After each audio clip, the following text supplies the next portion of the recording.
igual, tienen moña, tienen feria y mentira que al final ellos tan a otro nivel. Okay, so what up guys, it's Gabby from Team Death Note. We're back at it again. If you guys haven't seen my previous video, it's about Dr. Mew. Go ahead, check it out. I have a giveaway on that video. All you have to do is be subscribed to my channel and you like that video on the Dr. Mew one, and you have to just put hashtag TDN to be part of the giveaway to win yourself a hand-drawn playmat drawn by me, number 18. And yeah guys, so let's start this out. We're going to be talking about Son Goku from Set 3, the leader. Now, Son Goku has a permanent saying that you can only place up to 6 energy when you're using this leader. Okay, but his activate main is place 1 card from your hand into the drop area. If you have no energy, choose up to 2 cards in your life and add them to your energy. So the dude does, like, I don't know, he just sets you up so fast, it's not even funny.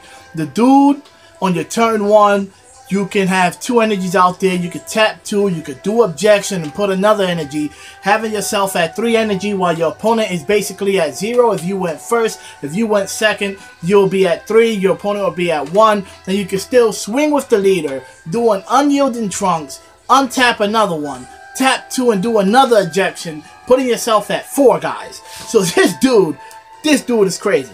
And he awakens when you're at 4 life or less. You flip him over and you draw 2 cards. And basically, he becomes Heightening Evolution Super Saiyan 3 Son Goku. Okay, he's a 15k body. He has the effect of permanent. You can only place up to 6 energy. Auto, at the end of your turn, choose up to 3 of your energy and switch them to active mode. And when this card attacks, you draw 1 card. On top of that, he's doing all this crazy stuff. On his awakened side, at the end of your turn, you actually put 3 of your energies and place them right back up to active mode. So you can tap out during your turn, no problems. You can just go in every single turn, play aggressive, and try to defeat your opponent. Does not matter, because at the end of the turn, you will always have at least 3 energy untapped, so you can still negate, you can still combo, you can still do Sensu Bean, you can still do a lot of things. So that is actually pretty crazy. Now, let's go to the cards that we actually see here. We have an Ultimate Spirit Bomb Son Goku. Dude is a size 7 drop. He's a 25k body. He has X Evolve, where you just tap 1 blue and you dump 2 cards from your hand. And he evolves on top of a blue Goku with an energy cost of 5 or more. And you place this card on top of the specific card. He has double strike on a permanent, saying that your opponent cannot activate counters. So, your opponent cannot activate counters against this card attacks. Every time he swings, your opponent cannot activate counters. He can activate blockers, but it doesn't really matter because, you know, a lot of people don't even play with blockers either way, especially if they're running a deck that's kind of aggro. So you just aggro them out as well.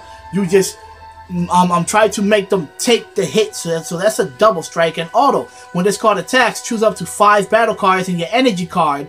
Your energy area, and you can combo with them. The dude sets you up for the kill. You can combo with the cards that's in your energy area, and you combo with them. Oh my god, the dude is going ham. He's just too crazy. This leader, I really see that he's gonna change the way people look at this Son Goku, and the dude is gonna go in and he's just gonna wreck some faces. Now, going to Furious Rush Super Saiyan 3 Son Goku.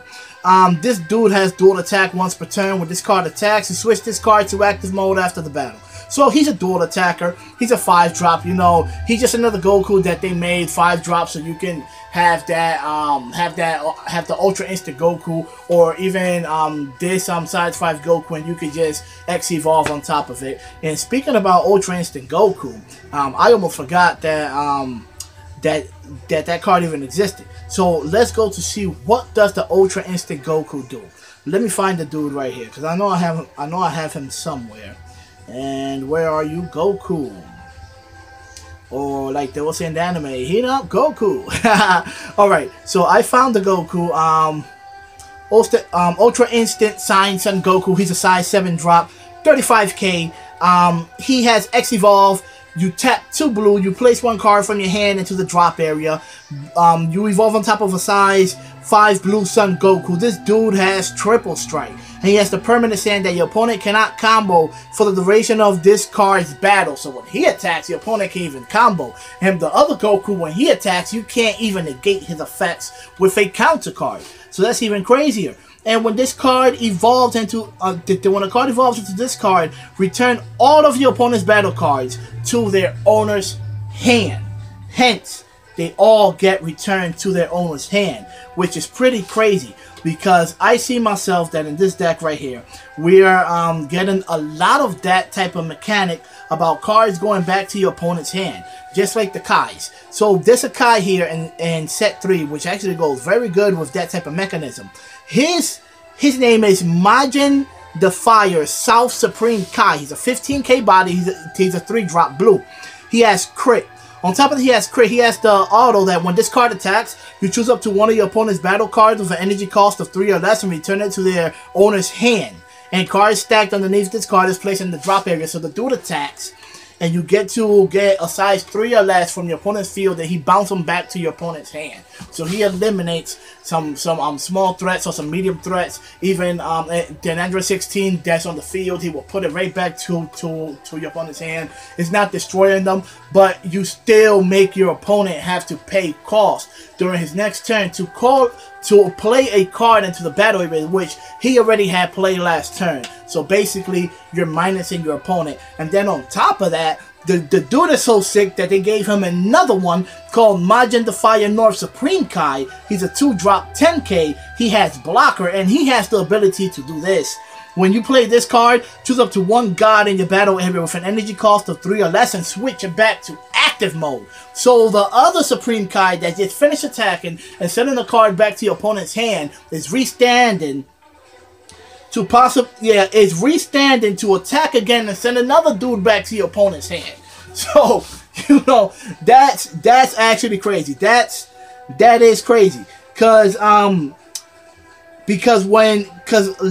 let's say if you have someone kneel this, let's say if you have some sensu beans when you're doing his attack, so you get to untap 2 again, and you call another of the Majin the Fire North Supreme Kai, you can do it again and remove another card. So the dude can possibly remove up to 2 to 3 cards during 1 turn back to your opponent's hand. Now, just imagine if you're running Golden Frieza, the Returning Terror in this deck, where you can bounce back up one of the North Supreme Kai, the one that when he gets played out there, you will switch the other Kai back to active mode.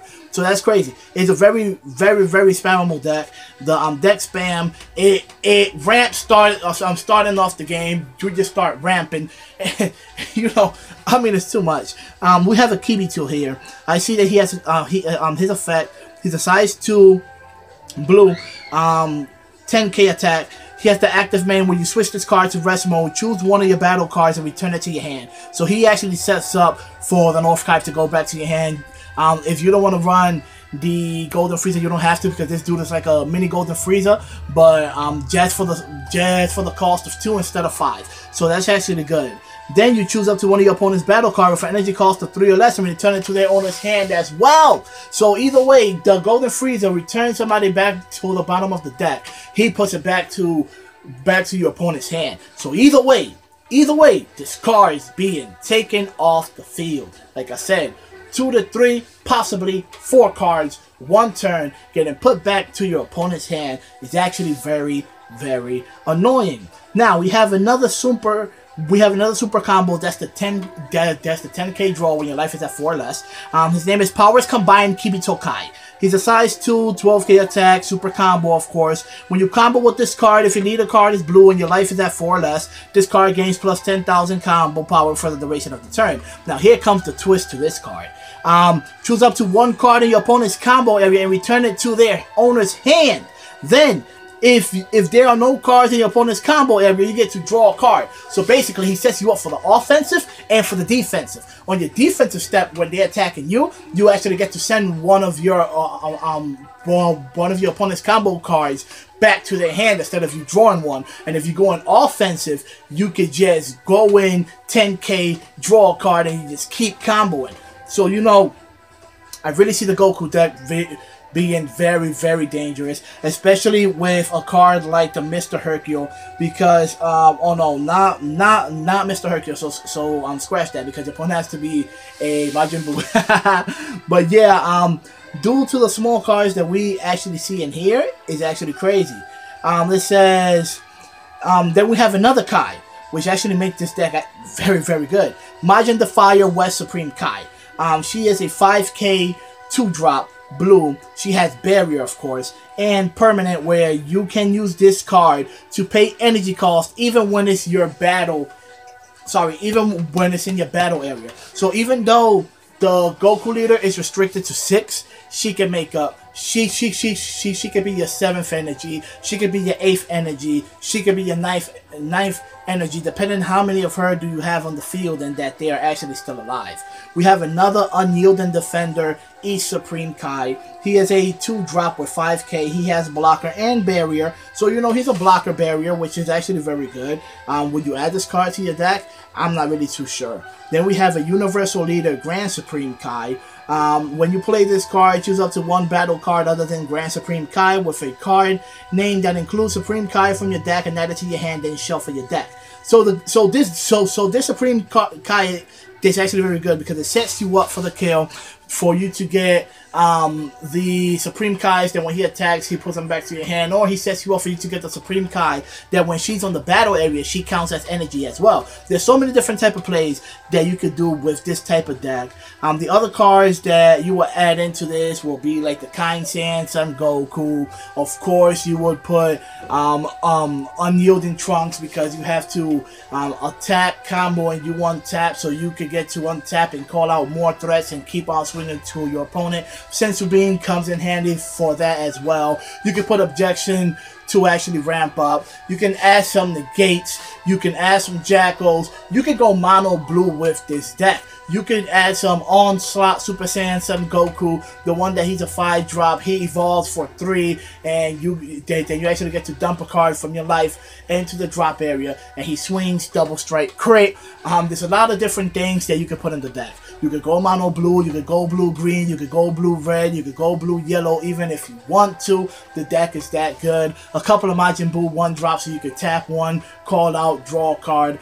I just see this card being very dangerous. It's a very dangerous leader. Has a lot of potential, guys. If you guys trying to build this deck, I'll say go ahead. To me, in my opinion, I actually see the guy very good. He's a very stable leader. Will he be tier 1? I don't know. But by the sounds of it, the dude is very, very dangerous. Very annoying. So yeah, just remember, guys, if you guys haven't seen the other video about Dr. Mew, go ahead, check it out. There's a giveaway going down over there. All you have to do is be subscribed to my channel, which I guess you are, you know. And once again, you know, just a shout out to all my fellow Team Death Note subscribers that we've actually got them down, and we got a giveaway going on to them for this playmat that we have for number 18. I hope you guys really enjoy our video. Gabi from Team Death Note, TDN, signing out. Peace. Que lo que es fortuna